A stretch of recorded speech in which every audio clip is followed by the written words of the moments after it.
दर्शक बंधु 01 ओडिशा खबर आपण मानकु स्वागत जणाउछि। आज अगस्त 21 तारिख गुरुवार। चलंतु नजर पकाइबा आजिर मुख्य ताजा खबर गुड़िक कौन रही। आजिर प्रथम खबर, नवीनक सह कथा होई स्वास्थ्यावस्था बुझिले प्रधानमंत्री मोदी। पूर्वतन मुख्यमंत्री तथा बीजेडी सुप्रीमो नवीन पट्टनायक सह कथा हेले प्रधानमंत्री नरेंद्र मोदी। नवीनक सह कथा होई स्वास्थ्यावस्था पचारि बुझिले। स्वास्थ्यावस्था पचारि बुझिबा सह आशु आरोग्य कामना कले। किछि दिन विश्राम नेबाकू नवीनଙ୍କୁ परामर्श देइछंती। संपूर्ण आरोग्य परे दिल्ली आसिले भेटिबाकू कहिले प्रधानमंत्री। परवर्ती खबर, अनास्था पूर्वरु इस्तीफा देले धर्मशाला पंचायत समिति अध्यक्ष प्रभात बलवंत राय। इस्तीफा देले धर्मशाला पंचायत समिति अध्यक्ष प्रभात बलवंत राय। व्यक्तिगत कारण दर्शाई अनास्था पूर्वरु इस्तीफा देले प्रभात बलवंत राय। धर्मशाला बीडीओ को देले निज इस्तीफा पत्र। किछि दिन पूर्वरु प्रभातଙ୍କ विरोधरे 38 रु अधिक समिति सभ्य और सरपंच अनास्था प्रस्ताव आनिथिले। सरपंच विकासमूलक कार्य बाधा सृष्टि करुथिबा अभियोग आधार रे प्रभातଙ୍କ विरोधरे अनास्था प्रस्ताव आनिथिले समिति सभ्य और सरपंच। आजिर परवर्ती खबर, विपर्यय परिचालना नेई केंद्र गृह मंत्री को राजस्व मंत्री को चिठी। विपर्यय परिचालना नेई केंद्र गृह मंत्री को चिठी लेखिले राजस्व मंत्री। 500 बात्या आश्रयस्थली पई 2000 कोटी सहायता दाबी नहीं गृह मंत्री अमित शाह को चिठी लेखिले राजस्व मंत्री सुरेश पुजारी। चिठी माध्यम राज्यव्यापी आगुआ सतर्कता प्रसारण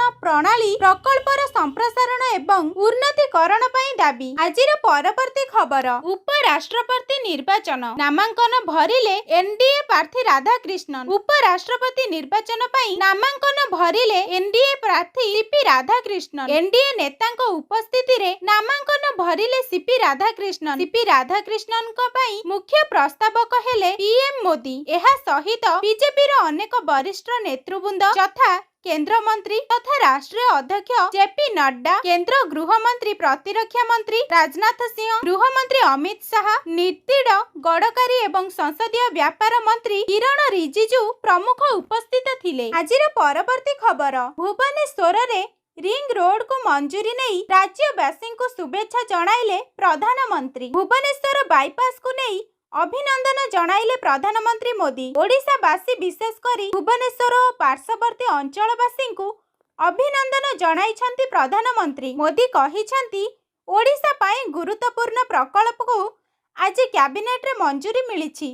एहा स्थानीय बासिंदा को जीवनशैली को सुगम करिबो बोली आशा करुछि। सूचना योग्य, भुवनेश्वर कटक रिंग रोड को केंद्र कैबिनेट रो मंजूरी। 6 लेन विशिष्ट 111 किमी बाईपास निर्माण हेबो। एथिपाई 8307 कोटी टंका व्यय अटकल रहिबो। नजर पकांतु परवर्ती खबर उपरे। राशन कार्ड को नै बड़ खबर। एथर एमानक कटिबो तालिकारु ना। केंद्र सरकार राशन कार्ड धारकंक तालिकार एक व्यापक काटछांट आरंभ करिछन। खाद्य एवं साधारण बंटन विभाग प्रथम थर पई राशन कार्ड धारकंक एक तालिका प्रस्तुत करिछि जेउ माने मागणा शस्य भली सुविधा पई योग्य होई नथांती। एही तालिका रे प्राय 1.17 कोटी लोक अछंती। परवर्ती खबर, आजि एही जिल्लावासी रुहंतु सावधान। मुसळ धारा रे हेबो प्रबल वर्षा। आभ्यंतरीण ओडिसा रे अवपात सृष्टि होइथिबा बेले आसंता 24 तारिख पर्यंत प्रबल वर्षार संभावना रहिछि। आजि प्रबल वर्षा नै 11 जिल्ला को येलो वार्निंग जारी करा जाइछि। आजि पई बालेश्वर, भद्रक, जाजपुर, केन्द्रापड़ा, कटक, जगतसिंहपुर, पुरी, खोर्धा, नयागढ़, केन्दुझर, मयूरभंज जिला को वार्निंग जारी करा जाइछि। मत्स्यजीवी को समुद्र को जीवाकू बारण करा जाइछि। आजिर परवर्ती खबर, ओडिशा भवन रे ओडिया ऐतिह्यर झलक रहिबो। मुख्यमंत्री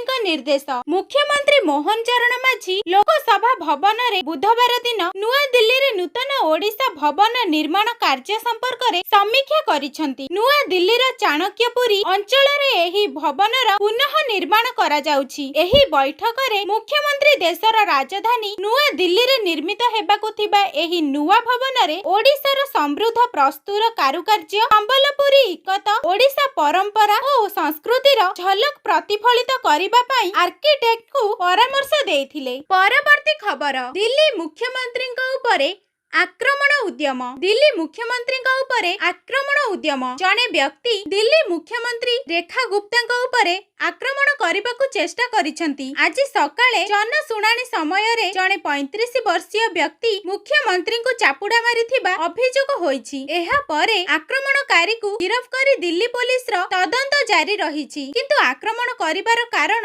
ଏପର୍ଯ୍ୟନ୍ତ ସ୍ପଷ୍ଟ ହୋଇନାହିଁ। ପୋଲିସ ଅଭିଯୁକ୍ତକୁ ପଚରାଉଚରା କରୁଛି। ଆଜିର ପରବର୍ତ୍ତୀ ଖବର ଭୂମିକମ୍ପରେ ପୁଣି ଦୋହଲିଲା ହିମାଚଳ ପ୍ରଦେଶ। ଜାଣନ୍ତୁ ରିକ୍ଟର ସ୍କେଲରେ କେତେ ମପାଗଲା ତୀବ୍ରତା। ହିମାଚଳ ପ୍ରଦେଶରେ ପୁଣି ଥରେ ଭୂମିକମ୍ପର ଝଟକା ଅନୁଭୂତ ହୋଇଛି। ସକାଳ ସମୟରେ ଚମ୍ବାରେ 2ଟି ଝଟକା ଅନୁଭୂତ ହୋଇଛି। ଭୂମିକମ୍ପର ପ୍ରଥମ ଝଟକା ଭୋର 3ଟା 27ରେ ଅନୁଭୂତ ହୋଇଥିବା ବେଳେ ଦ୍ୱିତୀୟ ଝଟକା ଭୋର 4ଟା 39ରେ ଅନୁଭୂତ ହୋଇଥିଲା। ଉଭୟ ଝଟକାରେ ତୀବ୍ରତା ରିକ୍ଟର ସ୍କେଲରେ 3ରୁ 4 ମଧ୍ୟରେ ମାପ କରାଯାଇଛି। ଆଜିର ପରବର୍ତ୍ତୀ ଖବର ଜେଲ ଯାଇଛ ମାନେ ପଦଜୀବ ହୋହାଲ୍ଲା ଭିତରେ ଲୋକସଭାରେ 3 ବିଲ୍ ଆଗତ କଲେ କେନ୍ଦ୍ର ଗୃହମନ୍ତ୍ରୀ ଅମିତ ଶାହ। ସଂସଦରେ ବିରୋଧୀଙ୍କ ପ୍ରବଳ ହଙ୍ଗାମା ଭିତରେ ଆଗତ ହେଲା 3ଟି ବିଲ୍। ଲୋକସଭାରେ 3ଟି ସଂଶୋଧନ ବିଲ୍କୁ ଆଗତ କରିଛନ୍ତି କେନ୍ଦ୍ର ଗୃହମନ୍ତ୍ରୀ ଅମିତ ଶାହ। 130ତମ ସମ୍ବିଧାନ ସଂଶୋଧନ ବିଲ୍ 2025 ଆଗତ। କେନ୍ଦ୍ର ଶାସିତ ଅଞ୍ଚଳ ସରକାର ସଂଶୋଧନ ବିଲ୍ 2025 ଆଗତ ଏବଂ ଜାମ୍ମୁ କାଶ୍ମୀରର ପୁନର୍ଗଠନ ବିଲ୍ 2025 ଆଗତ କରିଛନ୍ତି ଅମିତ ଶାହ।